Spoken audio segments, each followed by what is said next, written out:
दोस्तों नमस्कार। मैं हूं और मेरे मित्र हैं आरपी सिंह जी। हाँ जी चौधरी साहब, हम महाकाल बाबा के पास गए थे दर्शन करने के लिए और उज्जैन, और हमारे जो मित्र हैं वो आपको बताएंगे क्या अनुभव रहा उनका। आप भी शायद चौधरी साहब पहली बार गए या दूसरी बार?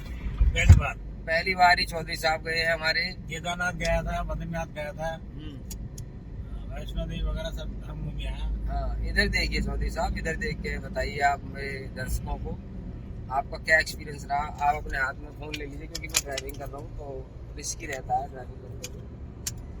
भैया ऐसा है, आंखों में नींद है, फिर शॉर्ट उसके में बाद बताना, शॉर्ट में, क्योंकि वीडियो ना मुझे अपलोड करनी है ना अपने दर्शकों के लिए, तो शॉर्ट में बताना। शॉर्ट में ये आपको क्या लगा महाकाल? भाई एक बार आपसे मैं अनुरोध करूंगा, एक बार जाकर देखो। जो आपके शरीर की हरार होगी, दिमाग की हरार होगी, सब खत्म हो जाएगी जाते ही। दवाई हवा में दवाई। मेरे भाइयों इतना मजा आता है, इतना जाते ही वहां तुम ऐसे हो जाओगे फ्रेश, जैसे कुछ हमने एक मतलब टॉनिक भी लिया, दवा खा ली। इस तरीके से आदमी महसूस करता है, बहुत फ्रेशनेस।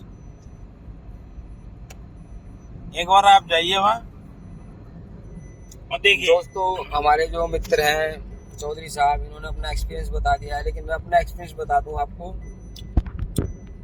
मैं कल रात को निकला था वहां से, बुलंदशहर से, और करीबन परसों रात, कल तो हम उधर ही थे। कल तो हम पहुंचे हैं, परसों रात को मैं निकला था। और उसके बाद में दोस्तों जैसे जैसे हवा चलती रही, हवाओं ने इतनी तरंगे भर दी मन के अंदर, तन के अंदर उत्साह की, उमंग की। उन तरंगों से मेरा अंग अंग पुलकित हो गया, अंग अंग खुश हो गया, अंग अंग में एक लहर खुशी की दौड़ गई। और उसके बाद मंदिर गए हम, वहाँ इतनी मतलब चलो शांति थी, इतनी व्यवस्थाएं व्यवस्थित थी कि मैं देख के मुझे लगा ही नहीं कि ये मैं इंडिया के अंदर हूँ। क्योंकि ट्रैवलिंग मैं ज़्यादा पसंद नहीं करता था काफ़ी टाइम से, लेकिन ट्रैवलिंग या अपने स्थानों को मैं ये कहता था मेरे मन में भगवान है, तो मन में कहते कि मन चंगा तो कटौती में गंगा, तो उस कहावत पे मैं चल रहा था।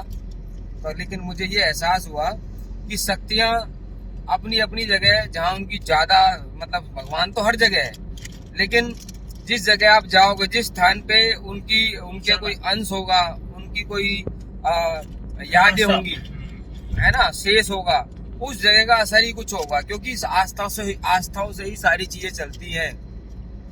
आप मानो तो पत्थर में भी भगवान है, ना मानो तो कहीं भी कुछ नहीं है। तो मैं इस विचार पे था कि मन में जो धारण कर लो, मन से मान लो तो सब कुछ है। ये मन से मान लिया ठीक है, लेकिन आप उस जगह पे जाओगे ना तो आपको अलग ही अनुभव, अलग ही फीलिंग मिलेगी, वहाँ की अलग ही शक्ति मिलेगी, अलग ही आपको उत्साह मिलेगा। वहाँ जाने के बाद उस स्थान पे, जिस स्थान पे उनके शेष अवशेष रहे हैं और आज भी हैं और हमेशा रहेंगे, है ना।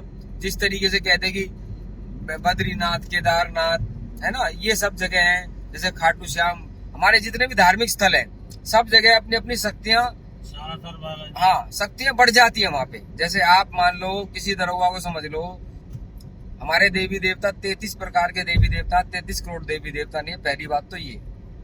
दूसरी बात ये है, हर एक की अपनी शक्ति, अपनी पावर कहीं ना कहीं ज्यादा होती है और कहीं ना कहीं कम होती है।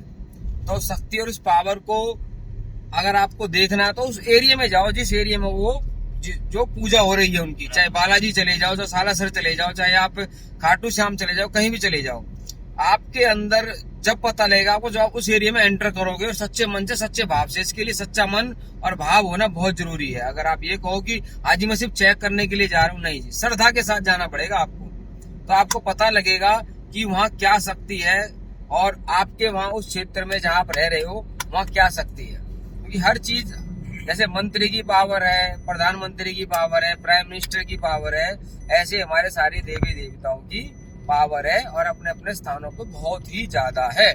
लेकिन मैं ये कह रहा हूँ आपको कि वो सोचो कि आप वो पावर आपके वहाँ कैसे काम करेगी। वो काम ऐसे करेगी, जब उस पावर से आप मिलके आओगे तो वो पावर आपके अंदर एंटर कर जाएगी। उसके बाद एंटर करने के बाद जब तक आप अपने क्षेत्र में रहोगे और आप उस पावर को याद रखोगे तो वो पावर काम करती रहेगी। लेकिन जैसे ही भूलोगे फिर आ जाओ स्थान पे। तो इसीलिए कुछ लोग हर महीने जाते हैं, हर साल जाते हैं, हर 6 महीने जाते हैं और सबकी अपनी अपनी श्रद्धा है। क्योंकि ऐसा नहीं है कि इन जगहों पे जाने के बाद आपका खर्चा नहीं होगा, खर्चा भी होता है, हर चीज है, आपको सब चीजें देखनी पड़ेंगी। तो उन चीजों के हिसाब से आप अपना प्रोग्राम बनाओ। तो इन चीजों से अगर आप जुड़े रहते हो तो आपका जीवन जो छोटा सा जीवन है ये ऐसे कट जाएगा जैसे कि फूलों पे चल रहे हो आप। और नहीं तो कांटों वाली जिंदगी तो आपके साथ हमेशा है, मेरे साथ भी है, आपके साथ भी है, हमेशा रहेगी। उन कांटों से थोड़ी सी आपको राहत मिल जाती है जब आप इन जगहों पे जाते हो। ऊर्जा मिल जाती है, शक्ति मिल जाती है, आपको पॉजिटिव एनर्जी मिल जाती है, आपको केंद्र मिल जाता है अपने मन का कि आपको सिर्फ अपनी टेंशनों, अपनी परेशानियों में गिरने की जरूरत नहीं है। आपके सामने एक शक्ति है आपके साथ में जो आपको हर समय मार्गदर्शन करती है और कर सकती है। लेकिन उस शक्ति को, जैसे रावण ने भी शक्तियां प्राप्त की थी, उन्होंने जब किया तब किया, जब जाकर उनको शक्तियां इतनी प्राप्त हुई।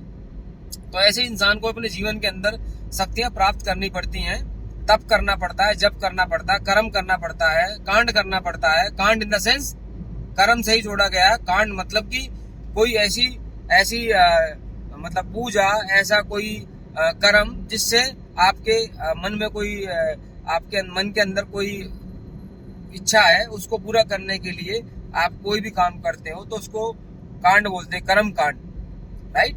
तो इस तरीके से आप अपने जीवन के अंदर बहुत सारी चीजें हैं, बहुत सारी परेशानियां हैं जिनको आप कहते हो कि भैया वो सॉल्व नहीं होंगी। लेकिन जब आप कोई भी कर्म, कोई भी आप अपनी इच्छा पूर्ति के लिए कोई भी हवन, कुछ भी आना जाना कहीं भी कुछ भी करते हो तो वो आपकी इच्छा पूर्ति में सहायक होती है। क्योंकि वो शक्तियां आपके साथ में लग जाती हैं और आपके सपनों को, आपकी इच्छाओं को, आपकी मन की इच्छाओं को पूरा करने में सहयोग करती हैं। तो मैं बस इतना ही कहना चाह रहा हूँ। अपने आप में बहुत सारी शक्तियां हैं, लेकिन कर्म में बहुत बड़ी शक्ति है। लेकिन कर्म के साथ साथ हमारा धर्म भी बहुत बड़ी शक्ति है। हमारे 4 ही स्तंभ है, उन 4 स्तंभों में से सबसे बड़ा स्तंभ है कर्म, फिर है धर्म। बाकी जो 2 स्तंभ हैं उनके बारे में आपको मैं अगली वीडियो में बताऊंगा और आप इंतजार कीजिए मेरी अगली वीडियो का। और आपको मैं बहुत प्यार करता हूँ दिल से और अपना जो नॉलेज है आपको शेयर कर रहा हूँ और अपने आगे भी आपको मैं करता रहूँगा। Thank you so much. Okay bye.